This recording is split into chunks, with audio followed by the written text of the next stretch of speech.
Hello. What up? And welcome to Does It Suck with Nick, Amber, and Lance. This week we watched the 1992 Buffy the Vampire Slayer. So now we're going to go through. The totally wrong Buffy. It's all I had, people. Let's work with it. It's the better Buffy, let's be real. Spoilers. Wait a minute. I thought the whole reason you wanted to pull that one out was the fact of that the Funko Pops I had were like not the 1992 version of Buffy, and then you went and got Sarah Michelle Gellar? I don't have a 1992 Buffy figure. I don't know that a 1992 Buffy figure exists.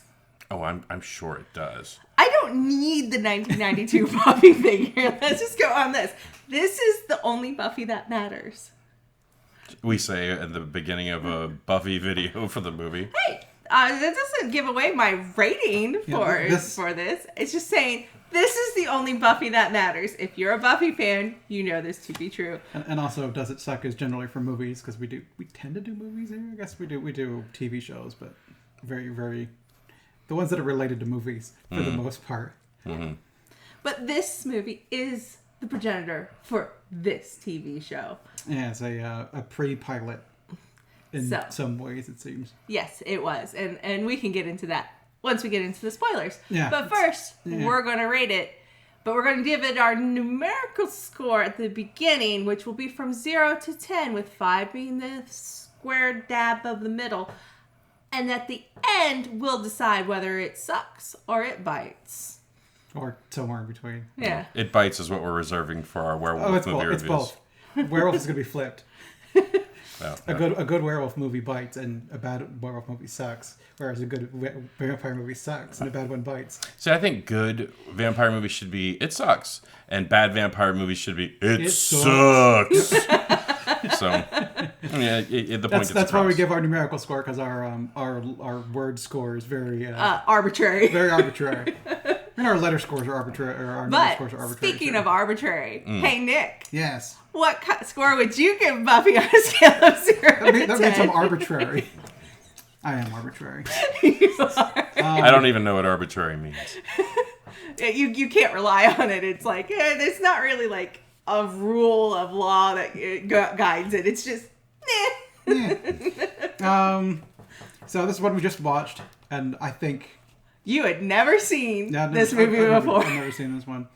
I'm thinking like out of 5. Hey! Because it was pretty like what 5? Pretty whatever. The middle of the road. If I had watched it on my own, it might have been less. Less popcorn, peanut gallery. It might have been more of a 4 if I was just gonna I'm just gonna watch this on my own and just not had much fun with it, because it's, I don't know. It doesn't age well. No. Let's just put it that way. So, Lance, on a scale of 0 to 10, how much do you love Buffy the Vampire Slayer? I mean, I like Buffy the Vampire Slayer, but the movie, I'll give it a 5 as well. Hey! I aimed slightly up.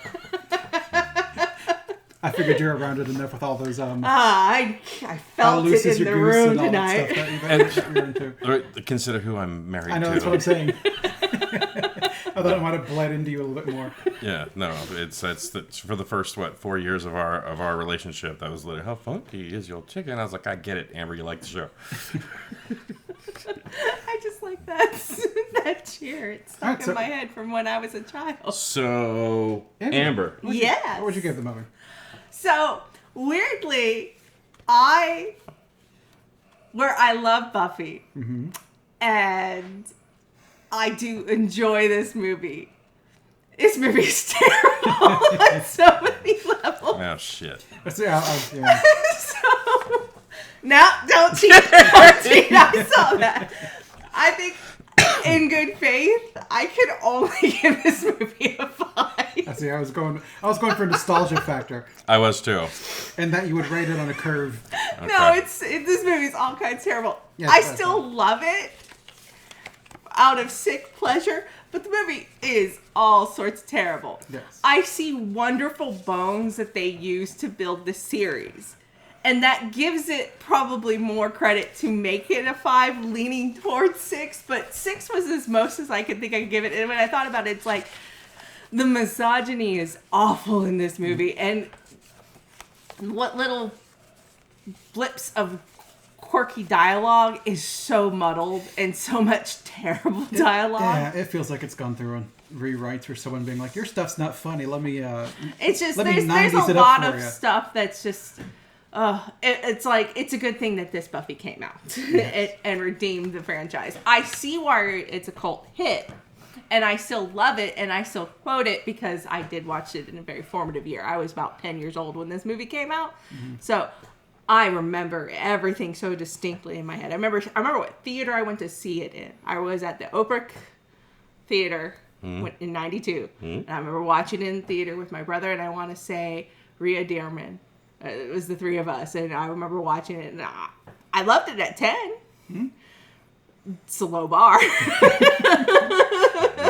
That's edgy for 10. Yeah. Yeah. So, I have to admit, I was looking at the numbers and I was like, I know this is like one of her like old school like comfort movies. So I was like, 8. 8 sounds good. And then I was like, oh, maybe 9. God, I am so glad I didn't pick 9 now. All right. I was aiming for 6, but I'm like, I gotta bump it up a couple just for nostalgia's sake. You know, I had 2 points for nostalgia. Yeah, nostalgia doesn't. This isn't one of those ones for nostalgia for me. It's like I have perverse pleasure sometimes watching it, and I could put it on for the lulz because there are some lull-worthy moments, but it's not. It's not 27 Dresses. It's not. That's my favorite part of the entire movie. But like So do we want to start just talking? Yes. Just break into the movie itself. Well, do we need to go over our criteria a little bit too for a vampire movie? We'll go over that in the actual spoiler section because we'll have to reference particular moments of it.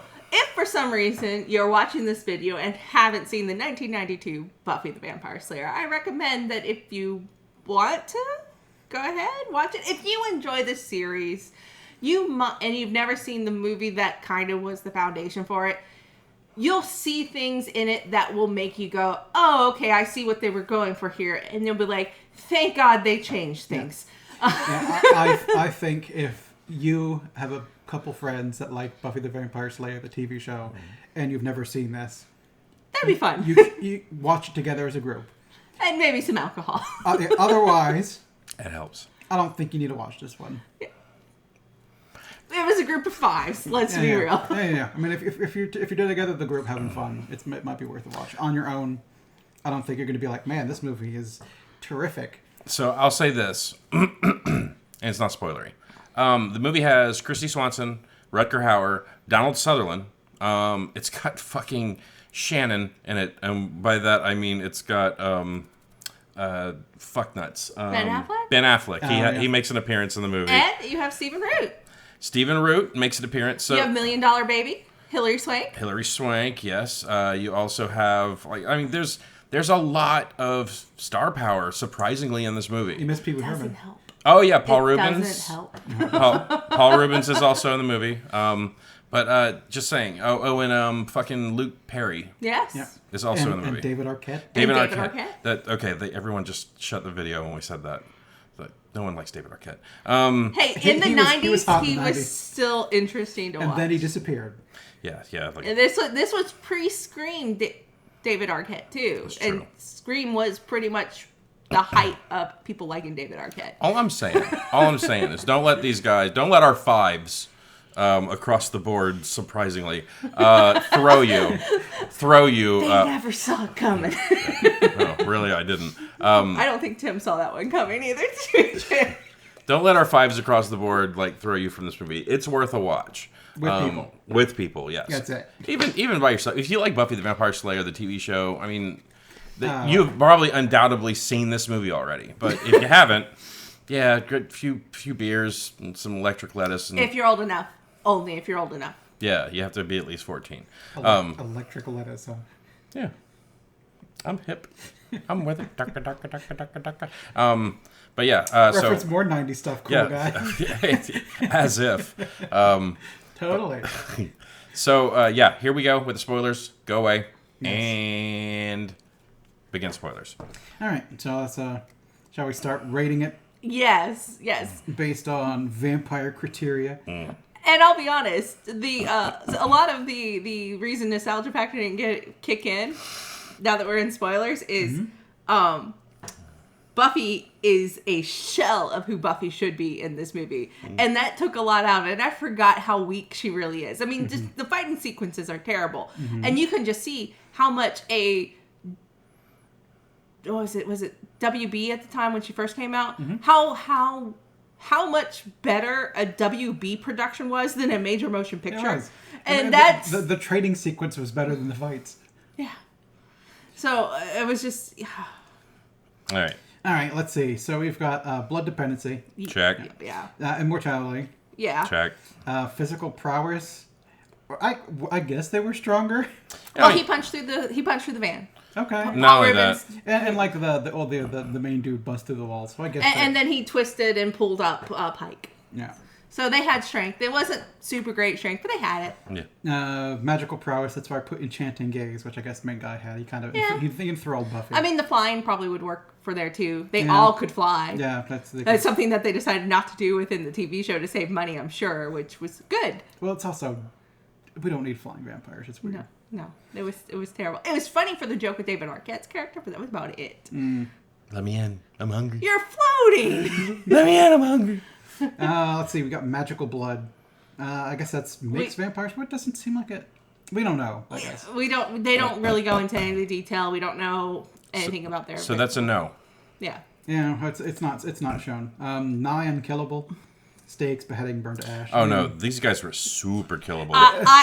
Her crotch killed one in the fight seemed to be they are not nigh unkillable. No, because I would say that like you do technically have to stake them, but like sometimes kids are doing that shit. That's not. And let's be fair, one got staked in the stomach, one got staked like here, one got crotch to the head. Well, let's also not forget about the one she flipped up on the shoulders of and then landed on top of Luke Perry, and that was the crotch to the head. The crotch killed him. And then it just disappeared. That one turned to ash. Apparently. So I mean, technically yes, but not practically no. No. Shape shifting. They didn't shape shift. Distinct appearance. I mean, they had the ears. They had the ears and fangs. And pale skin. Yeah, and they looked really bad, especially the basketball player. Yeah. Well, I think he looked really bad, and then they put vampire makeup on him. That might be it. And he had to do the whole. And then, you could tell. Like, I don't know if that. Like, I think they went for like weirdly sized dentures for some of them to put the teeth in, and I think that caused them to all have this weird bite.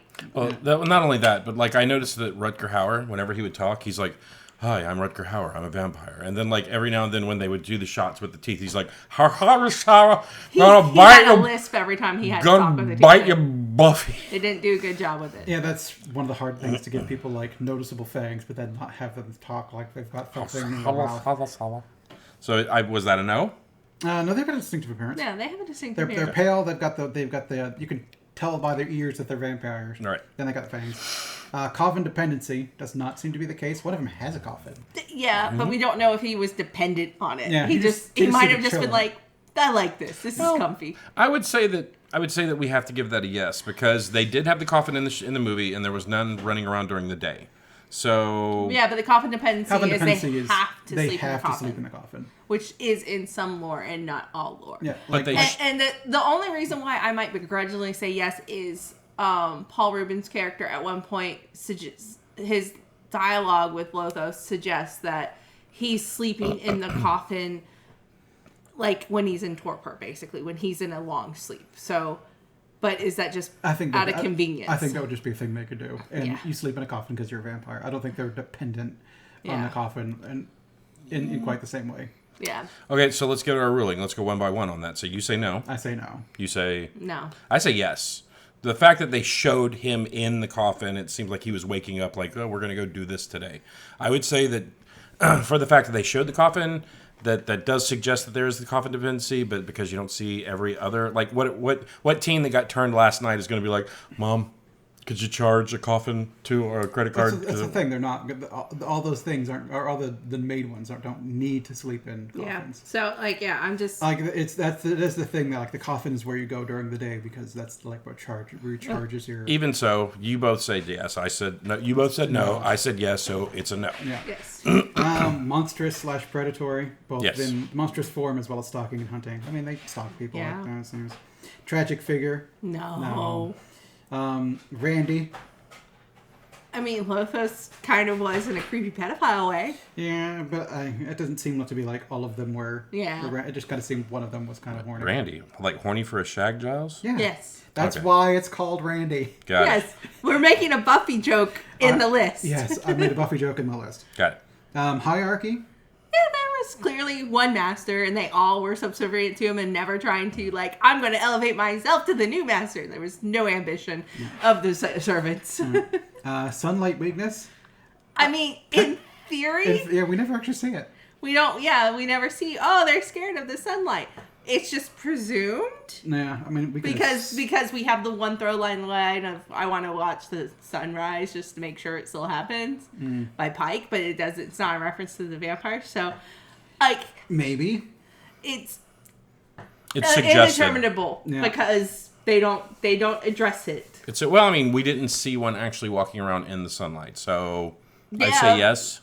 I'd say maybe because it seems to be implied, but they don't. It's implied, but they never address it, and they never make it a point to show her like running at the night and then making it to where the dawn. They're like in a building and she makes it outside just to where dawn is. Or something like that. I don't think any vampires They show established- at all during the day. Yeah, they established in Buffy very early on in the TV show that in like the first 2-part series, opener, that there's a sunlight weakness in the show. Yeah. Because they show her in the sewer, run out to the daylight, and they pull back. They established that immediately, sunlight weakness. But they break that in the show all the time. Spike's like running around underneath his trench coat. You can be in the shade. You're like your skin. And he's still steaming normally when he's underneath the coat or your the skin can't set. touch sunlight for long. And a lot of times it's not like you're up instantly because there's like the time I think in season 3 when he comes back and he's drunk and he's like he goes back to where him and Drew had their whole thing and he passes out and wakes up because his arm is in the light and then he wakes up with his arm on fire. Lover's walk. And then he gotta go put it out and it's just kind of it just hurts. Only when it's convenient does she throw them entirely in the light and they're like and they dust to ash or whatever. Yeah, but they at least established it in the show. They don't establish it in the movie. It's just an assumption based on what we know of vampire lore going into it, but they don't ever establish it. So I don't think we can answer that one. So that's a maybe. Yeah, it's a maybe, I think. Holy weakness. Yes, and I say that because Pike put holy water in his flask and splashed Benny in the face with it. That's Yeah, right. but Rutger Hauer grabbed the crucifix. Well, and it didn't hurt turned. him. But it did catch on burned. fire. It burned, and that's what she used to ignite the hairspray. With the hairspray, yeah. Okay. So I mean, it's. There's a holy weakness, but Lothos was so powerful that the cross wasn't going to repel him. But they do have a weakness because they clearly show that Benny had burn marks from holy water. So did they establish that there was holy water in the flask? They show you in a montage when he's carving the I think he goes and it shows him filling up. He goes into the back of a church and you see him filling up his flask with holy water. I must have missed that part. So I think they did that. It's been a long time. I might have. I don't remember. I was paying 5 amount of energy to that movie. So yeah. I mean, the fact that Benny gets burned, yes, we could say that's there. Forbiddance. Yeah. Oh yeah, threshold. Yeah. They established that when a flying vampire can't get in through the window. Yeah. And even in the gym, like the gym has its strong enough threshold that the girl had to be like, "The seniors, I invited them." Yeah, that one seems flimsy to me, but it's still there. Water weakness. No. It's never seen. Silver weakness.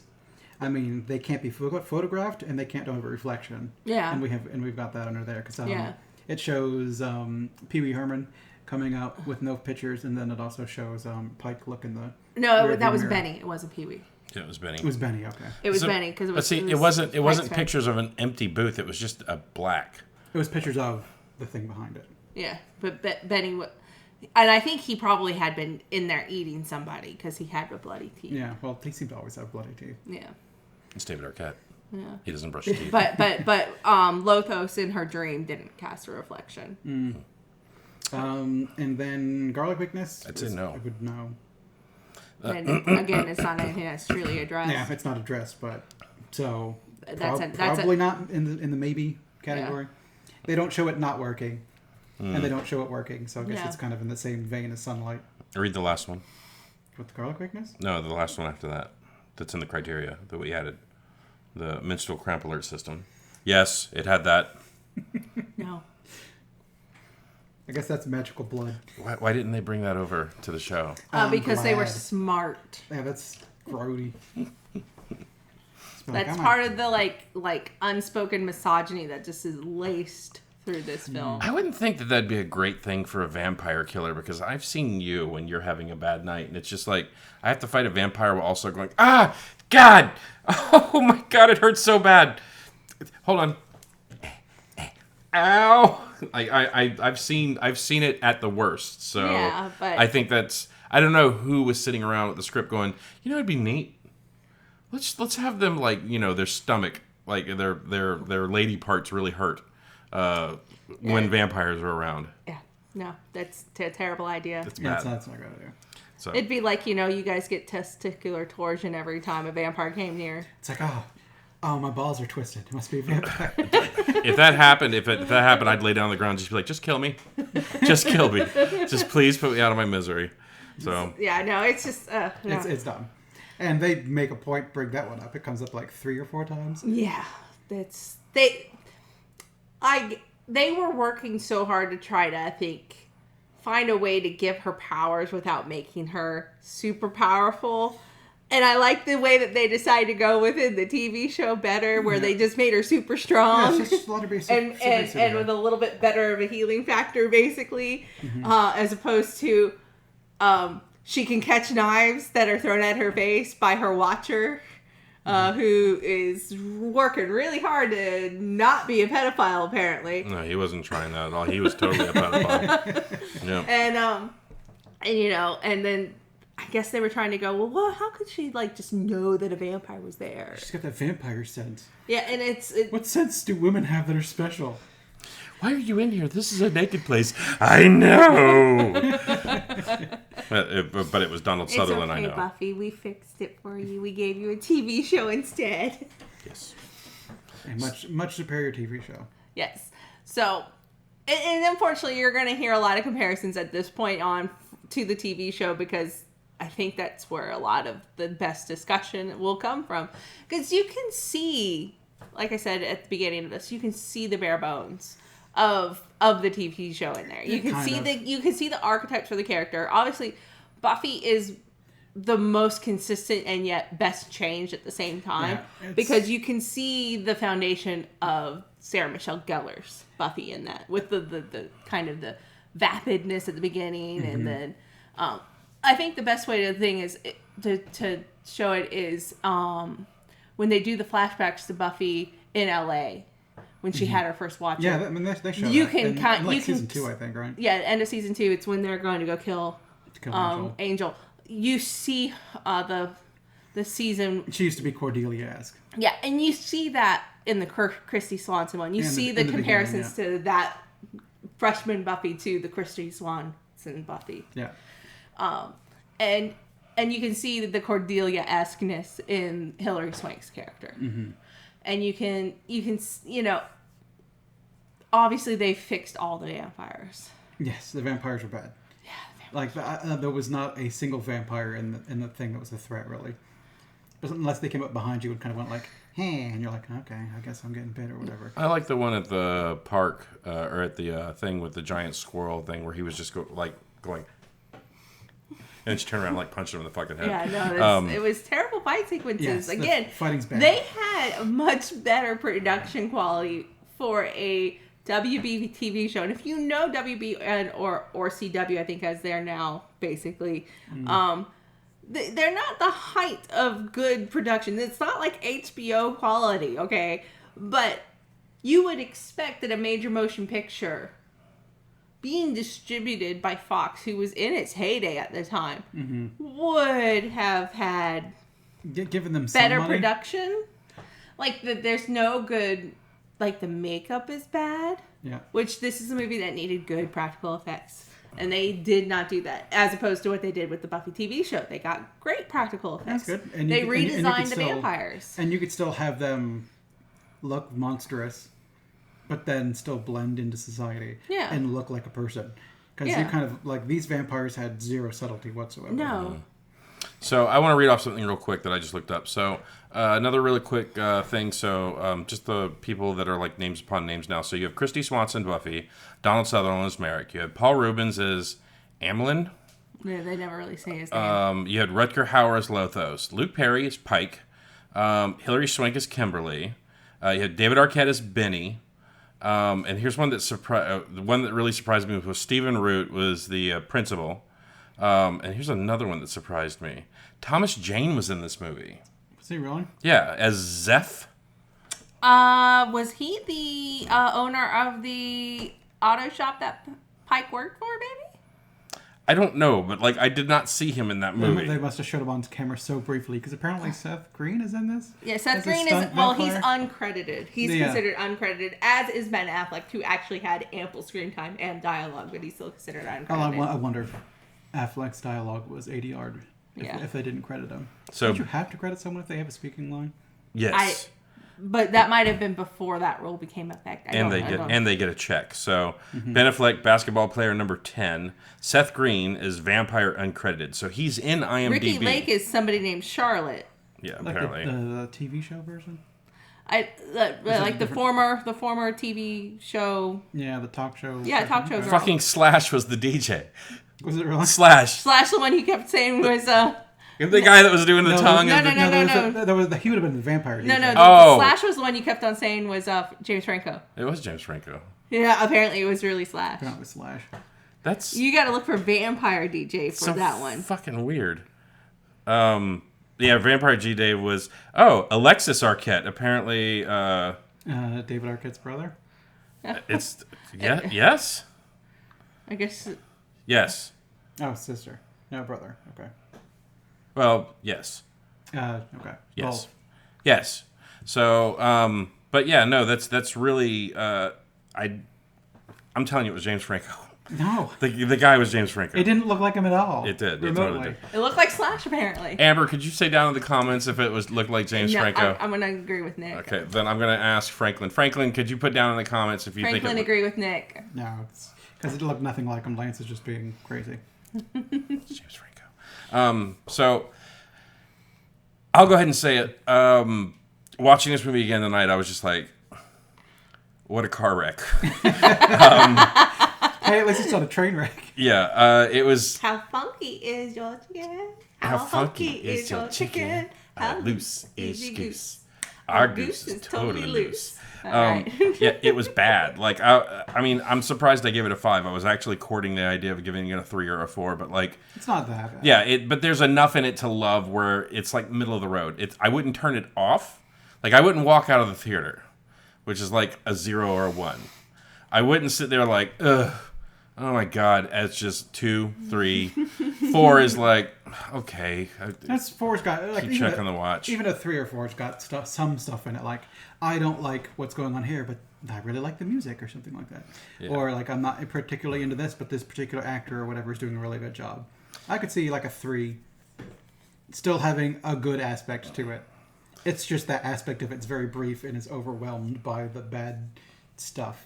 Kind of like Shoot 'em Up, is that what it was called? Oh, Shoot 'em Up's Why terrible. do you keep bringing up Shoot 'em? Because That movie it's is awful. And there's a couple things in it that's cool, like Paul Giamatti. No, I don't even think there's a couple things in it that are I think cool. Paul Giamatti was good, and the rest was shit. I've only seen it the once, Me and too. it was terrible. It was very terrible. I remember the giant baby. What the fuck? What kind of sick fuck? That part was hilarious. No, that part was awful. So the whole movie is just terrible, and I agree with Nick but I might not even give it enough for Paul Giamatti. I'm just saying, Shoot 'em Up was bad. It was really, really bad. Yeah, but it was like a 3. I think it's Clive Owen. Yeah, and it's I terrible. absolutely hated him. And he's not a good front man for an action his hero. He's not really a good actor. His I'm character not was fond awful. of Clive Owen. Yeah, there it is. Shoot 'em up. Yeah, Clive Owen. He's okay. So Shoot 'em up has got a 6.6 out of 10. Wow, that is high for That's one. way too high. Oh, okay. But yeah, no, the Falco, the fuck you too. Like that part is great. But that's Paul Giamatti, for the most part. Like Paul Giamatti, good. Everything else bad. Yeah. And that's what I was. That's 3-ish territory to me. I'd have to rewatch the movie again, All right, which so- is totally not happening. So let's find out who is closest to the mark. So, Amber, Okay. what do you think Buffy got on IMDb? 4.2. 4.2. Okay. Nick? 3.8. 3.8. Okay, you're both off. It's got a 5.6 out of 10. Okay. Close to what we all rated it. Okay. So, the Rotten Tomato. Are we doing critics or So we're gonna do. critic or audience? I think we usually do both. Yeah, we'll do critics So first. we'll do critics first. So, Nick, what do you think Buffy the Vampire Slayer got on Rotten Tomatoes? 28. 28. Okay. Amber? 34. 34. Okay, that's for the critics. Mm-hmm. So that is a 36. Hey! So Price is Right rules. Amber wins. No, it's closest, not closest without going Yeah, over. there you go. So audience, Nick, what do you think they gave it? Well, based off of the other one, I'd give it closer to a 47. 47. Okay. 53. 53. Nick has got this one. It comes in at a 43%. Oh. So it was rotten. So yeah, not even the audience is like this. I mean, it's a cult classic now. Yeah. But it's a cult classic because of the TV show. Yes. And If there was no TV show, I think this would Yeah. have gone away. but the thing is this TV show I don't think would have ever happened without the movie. That's correct. So it's weirdly tied. And like I said, I don't know that Joss Whedon would have ever been able to get this off the ground in the way that he did without being able to say, this is what they made me make. Mm-hmm. This is what I want to do. Well, I think that's kind of like we have Serenity or Firefly because Alien 4 got to come out. He went to the movies. And he's like, look, guys, I got this idea for Buffy. And they're like, they did this. And he's like, and then it motivates him to go make the TV show. well, I mean, I'm just hoping that the movie wasn't the selling point to some studio. It'd be like, what do you think? This is my movie that I made of Buffy, and they're just like, no. And he's like, keep I've in got mind, Sarah Michelle I Gellar, don't- and they're like, oh, okay. Keep in mind, he didn't direct it. No, he he was a only writer. the writer of the Buffy script. Same But- thing with the Alien 4. So that means that the director took creative control over it, Mm-hmm. and that means whatever his vision. So I think that's how he was able to sell it. Yeah, which is why I think it was the motivating part. You kind of go through, you write this script, and you're like, I've got this really great idea for like kind of this. Because this was before he had Mutant Enemy Productions. Yeah, or I've got this really great idea for kind of some horror aspects, but also some comedy aspects. And they're like, horror And they did aspects, not know how to mesh it yet. comedy. Yeah. I mean, Let's it's make them talk 90s, like girls talking about facials. yeah. Get out of my facial. facial. But it's not only that, but it's like what I just. What was the ultimate idea here? Preppy girl is a vampire slayer. Like, It's the same thing that was in the TV show. You have a valley girl who is a vampire slayer. Who's like the hunter of evil. And she's wildly unprepared, and she's a Vapid Valley girl to a degree, but has a surprising amount of depth once you uncover that from her vapid exterior. Once you get rid of the shallowness, she's deep underneath. And it's very hard to explore that concept in a sub 2 hour movie. Yeah. There were moments you could see that they were trying to do that, but they were trying to do that with Christy Swanson and Luke Perry's scene for the most part. Occasionally her and Donald Sutherland, but for the most part it was more of the stuff with Pike. And it's just like And the Watcher guy, whatever his name was, Malik or something. Merrick. It was Merrick, and that was Donald Sutherland. But I feel like they did it. A way cooler name. No, it's Malik. Merrick, Malik would have which been is why her Watcher lightsabers. in the flashback is also Merrick. Yes. They do a good job of trying to bridge a little bit of the movie into the TV show without canonizing those events. Yeah, well, they also kind of, because back then it was not that the strongest or whatever, like this person who could be a potential becomes a Slayer. It's kind of like she is reborn every time. And the Watcher is reborn every time. Yeah. And it doesn't seem like there is a council of Watchers. There isn't. And apparently there was only one vampire they had to take out named Lothos, who was in control of all the vampires. And so, I mean, this wasn't a concept that, like, I'm glad they abandoned that and went with it just kind of magically disperses to the next chosen. That makes for a more interesting thing. And it also, I mean, near the end of the show in Buffy, it says something a bit more about it too. To be like the reason why, you know, there is one Slayer is because a bunch of men decided that. And, you know, they kind of were able to break free of the, I don't know, the patriarchy, as it were. Yeah, it was a break free of the patriarchy, but that was fine. It needed the message. Well, it was good. But it had more to say than just, I guess I come back and I fight the same vampire. Yeah. And the same guy looks at me and watches, because he just kind of like, David Arquette just kind of like got snatched and he's like, oh, all right. I watched that happen. So here's an important question to both of you. Do you have a special sleeping ribbon? Oh, I do not have a sleeping ribbon. I need one. I think I need one too. Lance, do you need to get a sleeping ribbon as well? Usually right before bed, I have to go to the closet and like hang myself with my special sleeping ribbon, and then thank God you're there to like cut me down before the lights completely go out, and then I sleep so good. It's also known as, well, no, rest in peace. David Carradine. David Carradine. No special sleeping ribbon. No, sorry. Do you have a special sleeping ribbon? No, I said I needed to get one. Okay. Everyone needs their sleeping ribbon. I'm going to Amazon right now, and I'm typing in sleeping ribbon. Ooh, that looks exciting.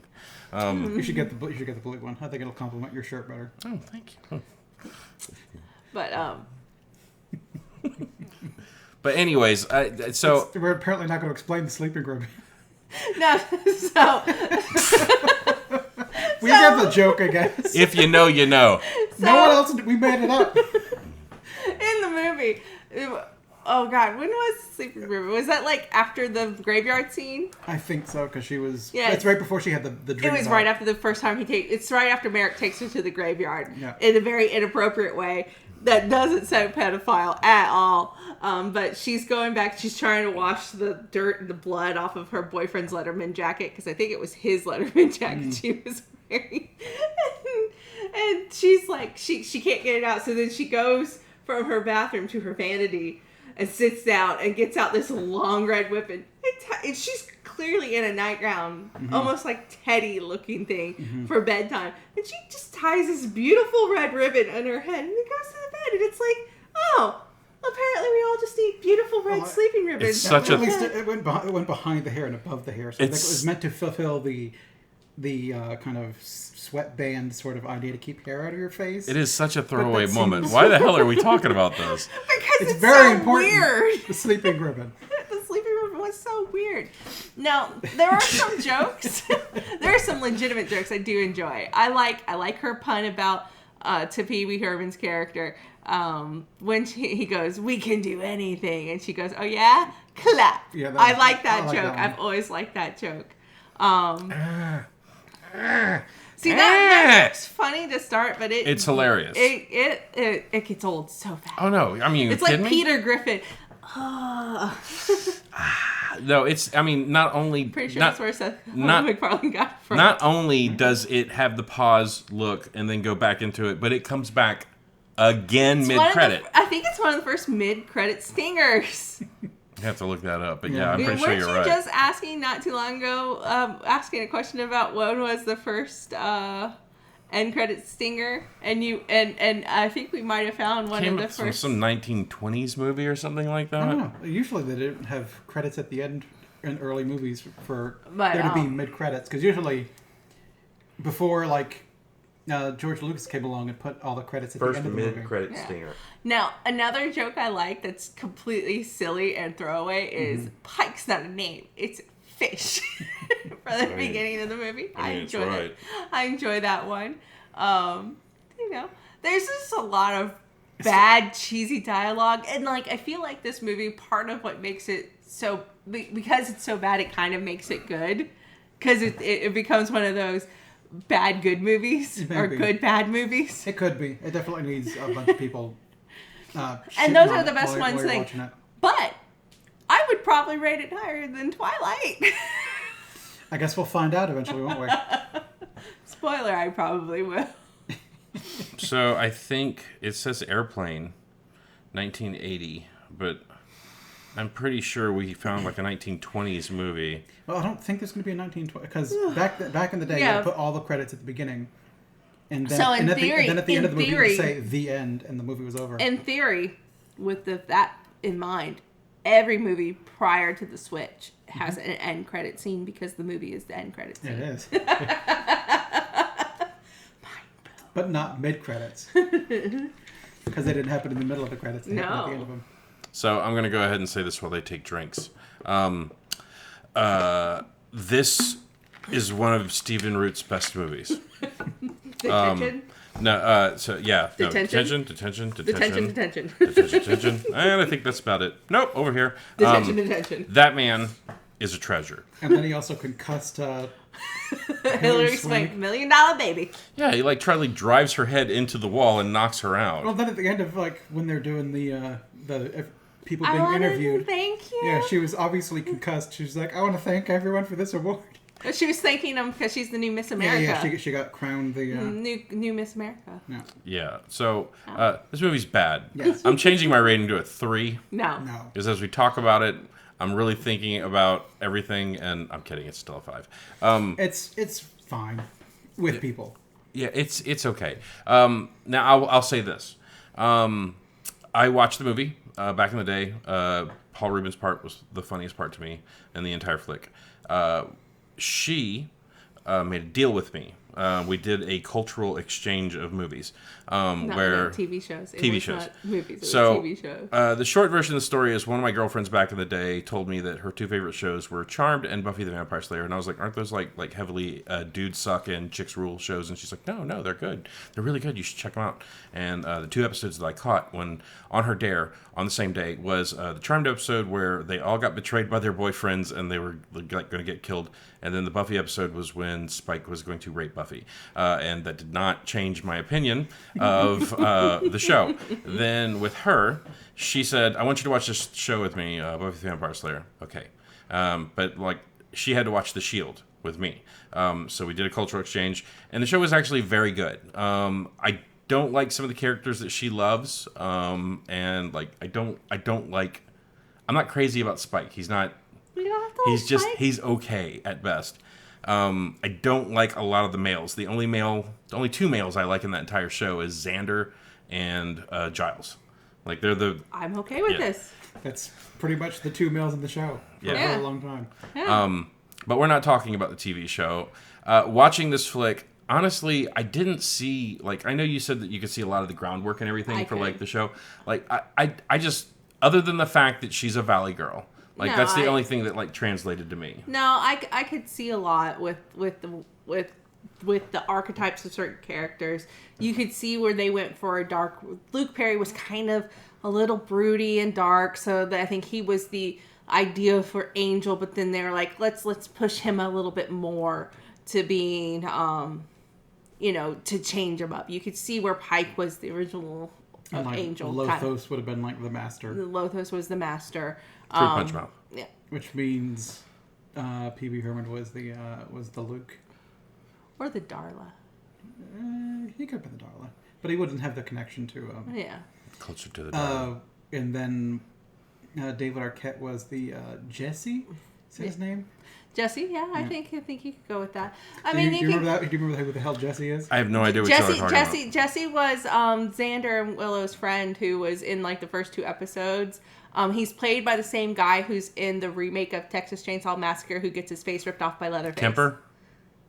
The guy who plays Kemper or whatever. He's the one like the girl who's the who lives in the one we went to go see, and he's wearing face kind of looks like my brother. No, I remember when he came on the screen. You're like, hey, that's the dude from I know exactly. That's what you're Jesse. talking about now. Yes, he was in. Okay. He was going to be. So what they really originally wanted to do was put him in the opening credits of the show, so that when he died, you'd be like, look, just because you're in the opening credits doesn't mean you're safe. But they didn't do that. Because I don't think they would have had to pay extra money or something for something like that. But so they had him as look, he's a mainstay character, and then he dies. As you're supposed to be like, oh. No. Who's gonna die?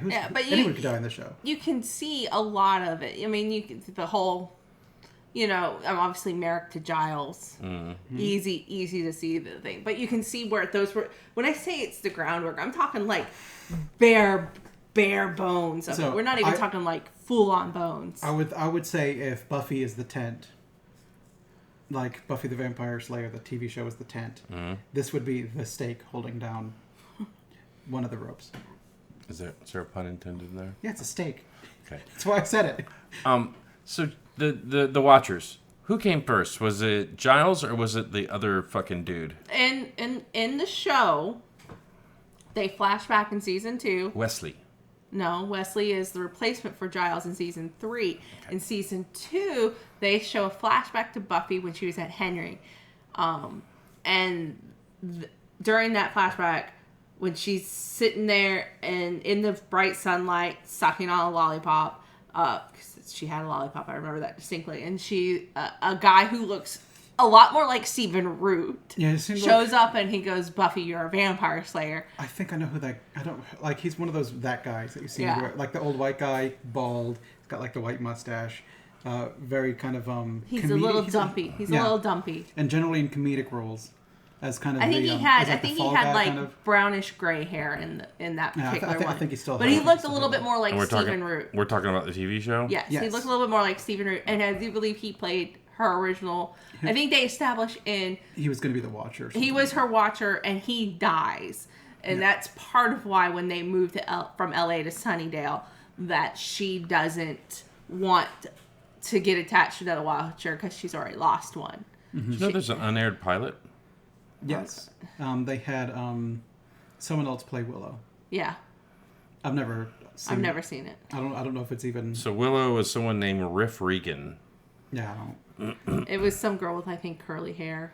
And Riff Regan, you would know her from Just Friends. Apparently she was a cashier on Roseanne. Yeah, it doesn't matter. Yeah. She doesn't matter. So, but the thing was, she doesn't. Not in this conversation. No. Allison Hannigan all the way, man. Allison Hannigan's dope. But but they establish he was her Watcher. Mm-hmm.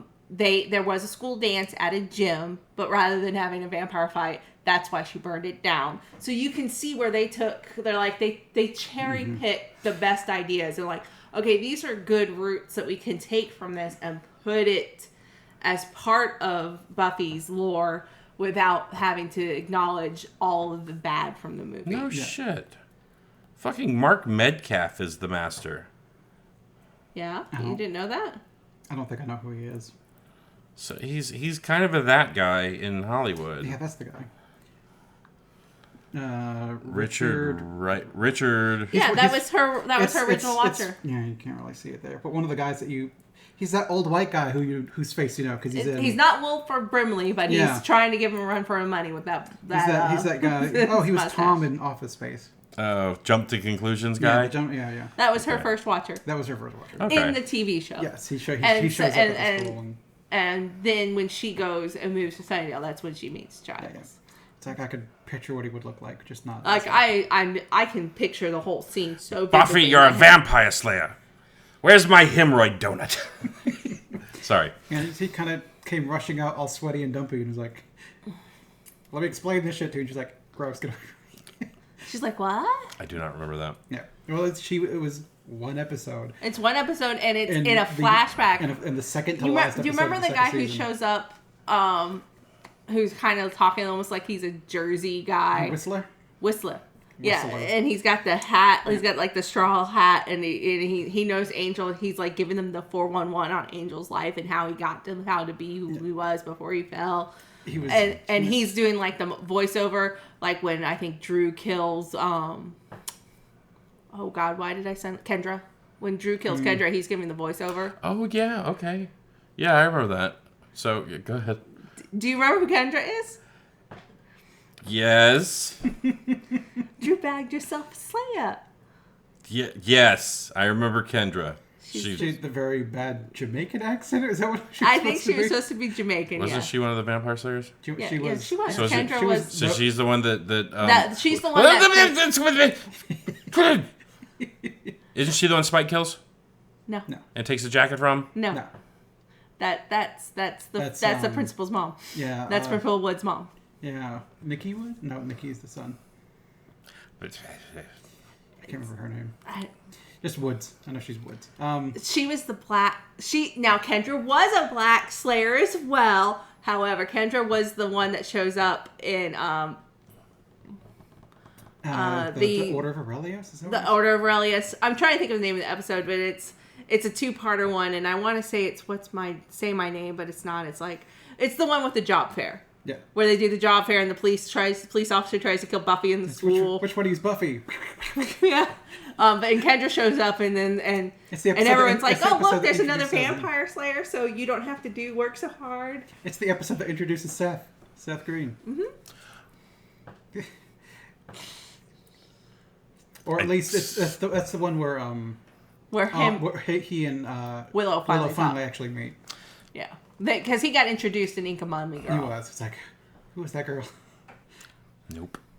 Not there anymore. Is it all left your brain? I mean, this was me starting the show. This was me about the middle of the show. And this is me at the end of the show. Okay. This is me and Angel. I like this better. So, it's the Meanwhile, I could probably tell you a lot of like specific scenes even from Angel. Hey, did you know that's going on the Hulu? Okay. I don't have to look. Whistler was supposed to be in the Angel show, but I don't think they could get him back, so they replaced him with the Irish guy. With Doyle? Yeah, with Doyle. better choice. But he was going to fill the same niche where he had like, why does Whistler know so much about Angel? Well, he got these visions. And Doyle was the green guy? Yes. No. Well, Doyle was the Irish guy with the visions that dies at the end of the first season and passes it gives on it to Cordelia, which he got written out because he had drug problems. Oh, You're thinking of Lorne. yes, I remember Lorne because I liked Lorne. Lorne was good. Yeah, so I think both Doyle or not and Lorne have passed away. Yeah, Doyle passed away early on from a drug overdose. Lorne passed away from a heart attack, I believe. Yeah. The actor who played him, which is sad. From an abscess tooth, which is why whenever like friends are like, I don't know, I think that's something wrong with my tooth. Go to the friggin' dentist. I don't want to go to the dentist. Apparently, you can get heart attacks from that shit. Did not know that. Yeah. I've got a bad tooth in my tooth in my mouth right now.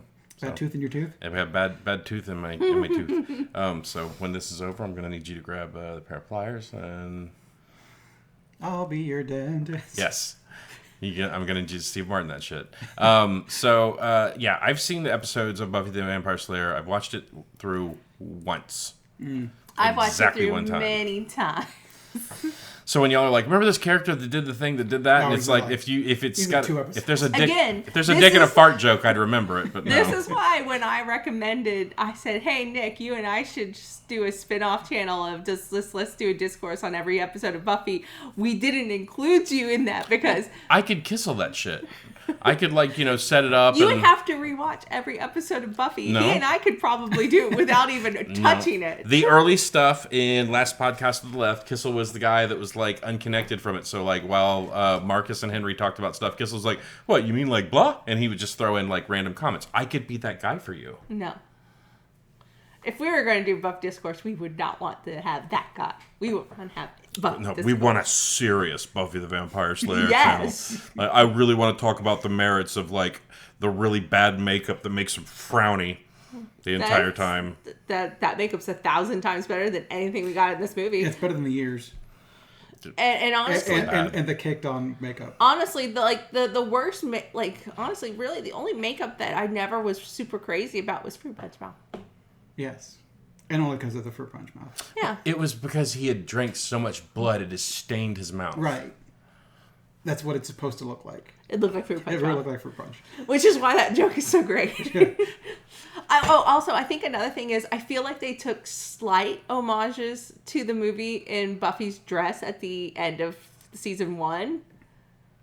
When she wears the white dress. It's like, similar. It's similar. It's not identical, and it's clearly 1,000 times better because that dress Christy Swanson wore was hideous. So I remember to be fair, the bodice was really nice, but everything below the bodice was terrible. It's like I don't even know how in the 90s they thought that looked cute because that looked awful. It looked like she should have been on a wedding. Most of the clothes of this show were in this movie were kind of. I loved how when she was in her funk when after Merrick died, she was just grunging it up. She had on the plaid shirt, the jean shorts, and combat boots. It's full on grunge, early 90s. and Pike comes in with the friggin' leather jacket with the shoulder pads, with the right angle shoulder pads. It's very Billy Joel. Everyone's got to look like a box. Don't they make a joke in the TV show about the last whole high school she went to? She burned it down, and that's why she was kicked out. Yeah, no, that's not a joke. They burned down the school gym during the school dance. So that did not happen in this movie. No, but the connection is that the climax of the movie takes place at the school dance in a gym, and a vampire attack happens, and clearly the whole thing about her burning down the school gym was she was clearly probably fighting vampires. So. In the course of the fight, it got burned down rather than everyone seeing vampires and fighting off all the vampires for some reason. Yeah. Because she went downstairs people are up here fighting vampires. I guess I'm going to go down here and deal with that. And when she came back up, all the vampires are dead. Yeah. So and then she took credit for it. So in the TV show, it starts out with her being a vampire slayer. There was no awkward montage training and shit like that? No. She had been a vampire. Merrick came to her in LA her freshman year. She got traumatized. That's why her parents split. Yeah. She burned down the school gym. Her mom moved her to Sunnydale to get her a fresh start. But that was why her mom was always harping on her how they had to make this work. They can't move again. Why her mom was always so harsh about everything, even up until she found out about the vampire slaying. Yeah, and also why Buffy felt guilty for her parents' divorce. Yeah. It's kind of like her burning down the gym kind of caused the tension between the parents, which is probably already in the same episode. The same episode where we find out about Merrick, you also see how Angel was kind of being a creep and watching her from a distance, and you find out that that he watched her the first night she killed a vampire in a graveyard, very similar to this movie, and she's in the bathroom crying as she's listening to her parents argue because she came home so late, and they blaming it on her boyfriend, on whatever boyfriend she was seeing, and they're and her friends, and they're arguing, and she's just sitting there crying because she's just found out all this horrible stuff, and you just hear her parents arguing. So she's an established vampire hunter before this show starts. Yes. Okay. So see how I can kiss all that shit? That was my audition right there. I made it interesting. There was a couple of minutes of dialogue there. Boom. Except for the part when you said that I could tell you were lying. This is the reason we can't play what's that game? Werewolf. Resistance or Coup. We might be able to play Coup. Resistance is a bit too hard. He's saying I'm a bad liar? No, you're not. The problem is we've hung around each other for a decade and a half, 2 decades? Are we up to 2 decades yet? No, we're close to 2 decades. Come on, Lance. When we played Obscurio at New Year's last year, you got pissed because I called you out. Well, do you remember the last time we played Resistance? We all sat down, two people. He's reliving the Obscurio moment when I called him out. That's our last game of Resistance. It was all of us and Shane and Joe sat down. We played it. 2 people did a mission, and we talked about it for a minute. And we're like, these 2 people are the thing. And then how the fuck do you guys know this? So we're we've played this game too much. We figured out everyone's tells. We can never play this game again unless we have new people. Which is why we don't play those games. Okay, so I just want to say real quick with Obscurio, I should have won that game. Because the only person that thought that I was the guy was this person. And then she fucking flipped one of her friends, right at the last time. That game is, I'll never play it again. Fuck that game. No, you will. Mm-mm. It was a lot of fun, actually. That was one of the doors. That was the one with the doors, and it was... I had a hard time figuring out who was the person for a while. I really thought it was James. I really honestly thought it was James for most of the game. And then there was, right before we did the guess, James and I both went to the same door. Mm-hmm. And it was, I think the one time it wasn't even the correct door. I think it was the wrong door, but we both went to it. And, or it might have been the wrong one. But we went somewhere, and I felt less like James wouldn't have gone there if he was the spy, if he was the traitor. So I was and I started thinking about it. It's not Becky. No offense to Becky. She didn't know enough what was going on for me to feel like she knew what could be the traitor. And I was it's not James. And I was I don't think it's Nick. So then it's it has to be Lance. I just knew it. And Lance was doing what he does when he really wants to try to play up. No! He was... No! If I play games with any of these people, I do not want them knowing my fucking strategies. No! She doesn't get to tell you this. I know. I knew. He was doing something that he's very good at. I was playing dumb. I wasn't going to tell them. I was playing dumb. And, no one tells me. But see, that's the, but let me say that all of that was not exactly an act either, because you were as the spy or whatever, I got to look at certain things, and I'm supposed to be like throwing them monkey wrenches, and like it's like, okay, here's the door that they're supposed to go look at, and here's the primary colors of those door. So you have to pick different colors or something like that to lead them off to a different door. And by the time I was given the cards from the explanation, I was like, I have no idea what I'm looking at. So I just picked 2 random cards and be like, here? So like most of that was just me like, I don't know what's happening and right I now. get that. And I gave you the benefit of the doubt for a few rounds for that reason.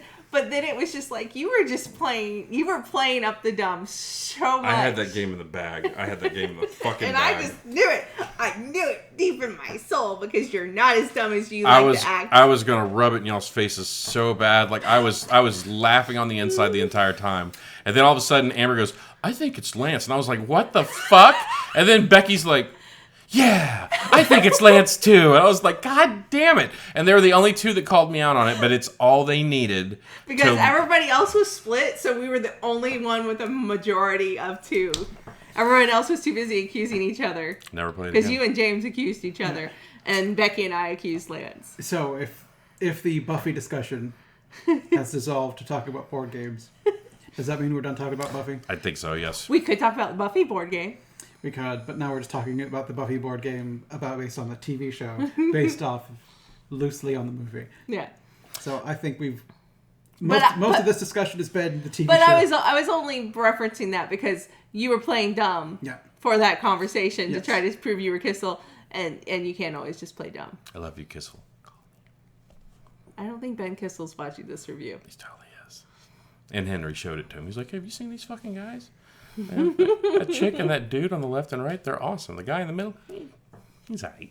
But anyways, yes, I'd say that we pretty much... You're not smoking enough weed for Henry. I could. No, you couldn't. I get drug tested at work, so I can't. So... So you think you've got dad brain now? Actually, I think it would make me sharper. No. No, I don't think so. No. And I'd be 400 pounds, all the munchies, because I am a munchy guy. But... yeah, I'd say this has run its course. Watch this, Buffy. Yes. So I guess the final question is, does it suck? And I think I don't know, it nibbles because it's closer to the bites side. I say put a steak in it. I'd say it drinks True Blood. True Blood. It's vampire, but it's not. It's like vampire light. Yeah, it doesn't suck, and it doesn't suck, but it sucks. That sounds. It kind of nibbles. Or kind of like licks. Okay, we really need to fine tune this rating system. Hey, our rating system was the numbers at the beginning. Yeah. Our end is just kind of to be like, Well, I mean, I guess so. It had more than 50% of the stuff that makes it a criteria of a vampire movie. So traditional. I mean, you can make a vampire thing without it just be like fucking weird. Be like, my guy's a vampire, but doesn't get burned in sunlight. He doesn't drink blood, and he's not really powerful. It's like, why the fuck you call him a vampire then? Okay, it doesn't suck. Yes. It doesn't suck. Yeah. But it suckles. Yes. That's somehow worse. It suckles. That's so awful. Don't say that. I'm saying it. That's my middle of the road for this series. Oh. Yes, it suckles. So Just like Liam Neeson. Oh. that's, I'm sorry. I miss you. I'm so sorry. I miss you, Leslie. All right. I guess join us next week for a new format that we're doing, and then join us next month for something December. I think we're gonna pick something winter related for next month's vampire movie, just to kind of change it up. Well, So whose pick is it? It's gonna be December. Whose pick is it? Nick's. So you did Bram Stoker's. No. We picked Bram Stoker's. Right. Okay. So we picked We Bram picked Stoker. Bram Stoker's. I Then picked Dead and Loving you It. picked Dead and Loving It. And then you picked Buffy. So I've not made a decision. So it's Nick but Sarah also, Rose. I don't know if I want to make a decision so much as theme it up for December Okay. Well, and find one that works just for Christmas vampires. I don't know if there's any Christmas vampire movies, but I know there's at least 40 Days a Night. 40 Days a Night. That's the first thing that jumped to mind for me. Yeah. Because, you know. That's just a winter vampire thing. I'll see if I can't think of something else. So. Well, we'll weigh our options, see if we can find a nice. It takes place around Christmas and it's got vampires in it. Otherwise, we'll just pick whatever we want. All right, I guess join us next time. Or don't. But please do. Please do. Please do. Tell a friend. That'd be amazing. Woo! I'm gonna start giving dick taps and nipple flicks to people who watch our videos. So Well, Please don't. text this video along with to your friend. But please don't. Ask them how funky is their chicken. How loose is their goose? and if it's totally loose, you'll definitely refer. Oh man, that was bad. Thanks for watching, Amber. You're welcome. Bye, everybody. Bye. Bye.